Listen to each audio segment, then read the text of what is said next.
Hello po, magandang pinagpalang umaga po sa ating lahat, mga kapuso, kaibigan, kapatid, kapanalig kay Kristo Jesus. Happy blessed anniversary po sa ating lahat. Sa lahat po ng ating mga viewers, sa lahat ng sulok ng mundo, happy anniversary po sa ating programa. Praise the Lord, isang taon na po tayo, purihin po ang Panginoon. Well mga kaibigan, mga kapatid, sa loob po ng isang taon ay maraming discouragement, maraming persecution, maraming challenge na naranasan ng Bringing the Gospel. Subalit sa loob po ng isang taon ay napatunayan po ang katapatan ng Diyos sa programang ito. Naniniwala po tayo na kung papaano niya tayo sinamahan sa loob ng isang taon, kaya niya rin tayo samahan sa marami pang taon. Lalo na ho ang programang ito ng Bringing the Gospel ay isa po sa programang tumutugon sa panawagan ng Diyos na ipalaganap ang mabuting balita ng Panginoon sa lahat ng sulok ng mundo. Kaya sa akin pong pambungad na pananalita sa umagang ito, ay nais ko pong pasalamatan at purihin ang Diyos sapagkat siya po ang author ng programang ito. Naniniwala po tayo na ang isang gawain ay hindi po magtatagumpay kung hindi po ipinahintulot ng Diyos. Kaya ang lahat ng kapurihan ay para lamang sa Kanya. And of course, sa inyo pong lahat na mga nanonood sa Bringing the Gospel, araw-araw at gabi-gabi, saan mang sulok ng mundo, maraming salamat po sa patuloy na pagsubaybay, pakikiisa at pagtangkilik sa ating programa.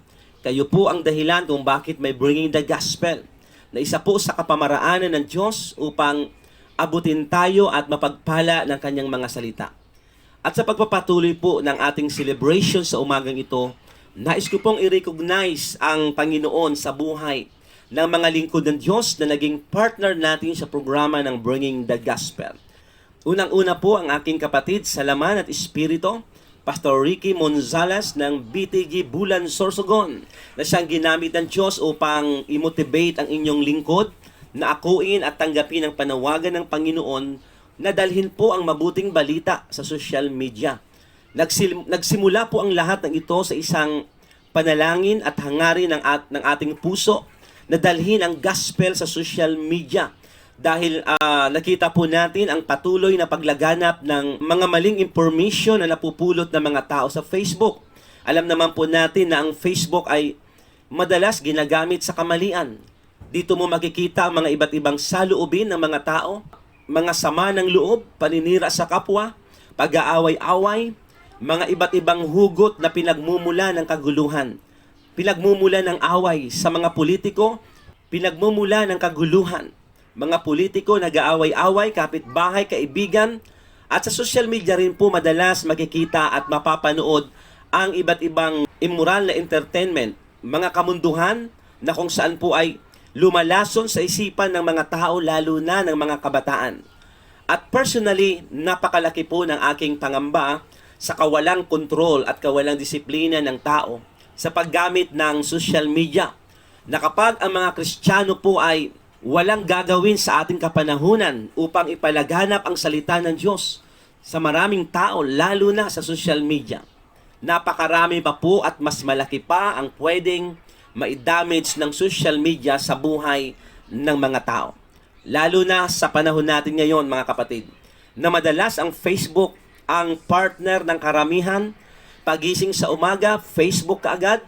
Habang kumakain, Facebook. Habang nagtatrabaho, naka-Facebook. Bago matulog, naka-Facebook. Ito po ang madalas na kaagaw ng tao sa relasyon sa Diyos.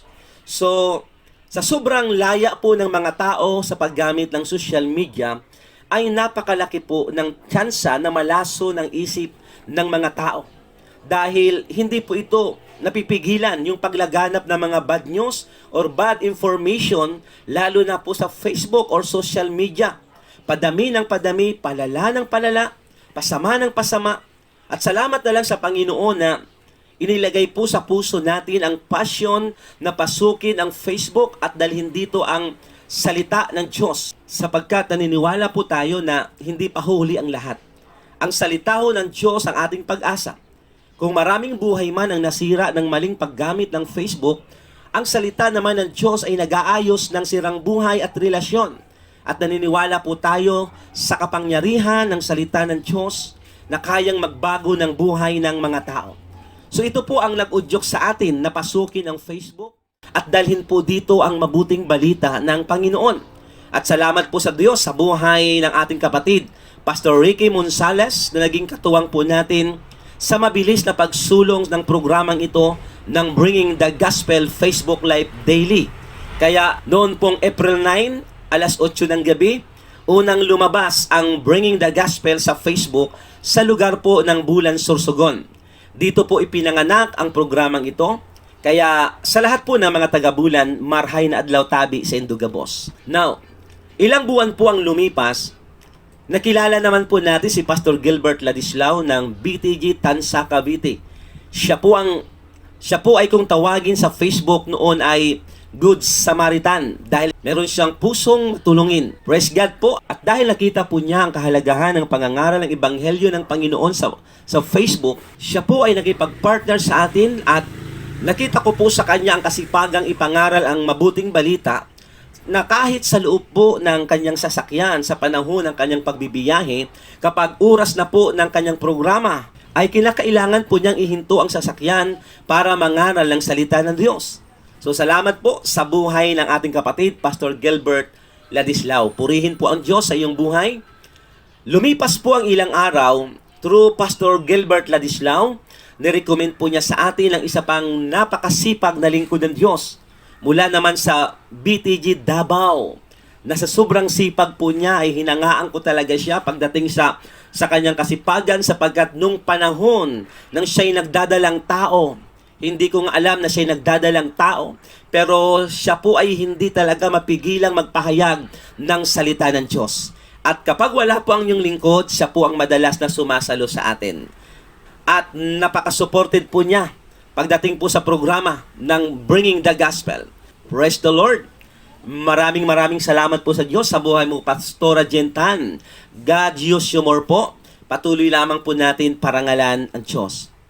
At syempre, nais ko rin pong pasalamatan ng Diyos sa ating magiting na kaibigang pastor na nakasama din po natin sa programang ito. Mga kapatid, from BTG Tansa Cavite, Pastor Lino Motelia, na kahit siya po'y mas senior po sa amin, pero pagdating po sa pangangaral ng mabuting balita ng Panginoong Hesus, hindi po siya pahuhuli. Purihin ang Diyos sa buhay mo, Pastor. Salamat po sa Panginoon. And of course, kasabay po ng pagpasok ni Pastor Lino Motelia sa Bringing the Gospel, isa din pong magiting na pastor na nakasama niya from Naik, Cavite, na naging kaisa natin sa programang ito. Hindi ko na po pakakatagalin. Pastor John de la Cruz Karatay ng BTG Naik, Cavite. Salamat po sa Diyos sa buhay mo. At syempre, hindi ko po pwedeng kalimutan ang aking mga kasamang manggagawa ng Lord of the Nations, Carmona, na naging bahagi po ng Bringing the Gospel Facebook Live Daily. Isa po sa mga elder ng LOTN Carmona na hindi po marunong tumanggi kapag inatangan mo ng tungkulin. Siya po ang ating host every Friday morning dito po sa BTG Carmona, Sister Jean Yamug Santos. At isa din po sa mga kasama natin dito sa Bringing the Gospel,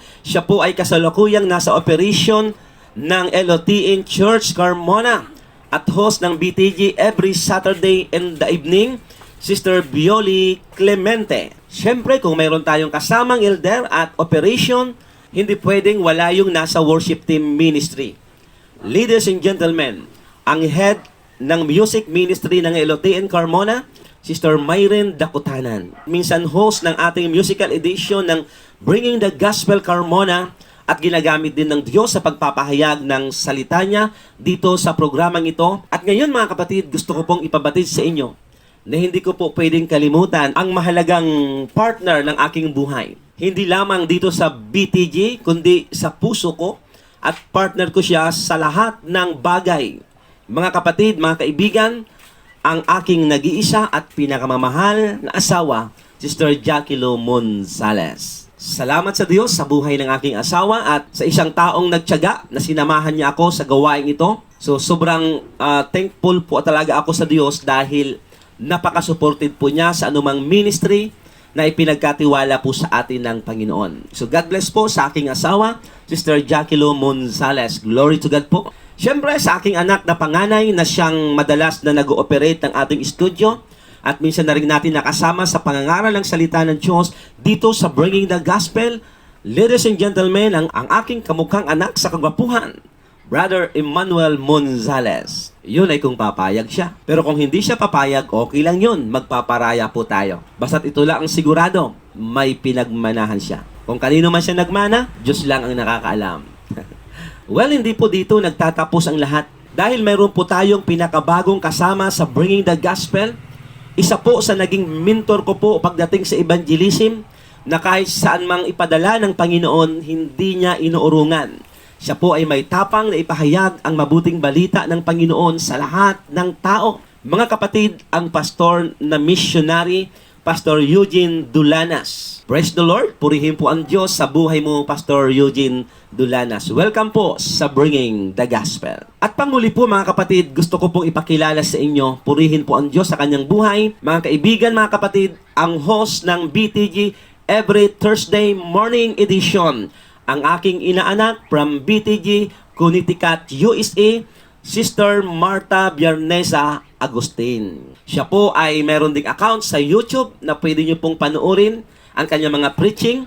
At salamat sa Panginoon dahil napakabilis ng kanyang pagtugon. Ang pinakabata at pinaka-cute sa lahat ng mga ngaral ng salita ng Diyos dito sa Bringing the Gospel, na sa edad na 10 taon ay may kakaibang katalinuhan, karunungan na, at buong tapang na ginagamit ng Diyos sa pagpapahayag ng kanyang mga salita. At bago po ako matapos sa napakahaba kong pambungad na pananalita at pag-recognize sa ating mga kasama, higit sa lahat sa Diyos, nais ko rin pong pasalamatan ang minsan din nating nakasama dito sa programang ito, na bagamat hindi na natin sila napapanood sa Bringing the Gospel, ngunit salamat sa Diyos, kinikilala pa rin natin sila na naging malaking contribution at naging malaking bahagi ng pangangaral ng salita ng Diyos sa programang ito nung panahon sila'y nakasama pa po natin. Nare-recognize po natin ang katauhan po ni Brother Peter Cunor from New York City, Pastor Arlitz Runa ng LOTN London, Pastor Oning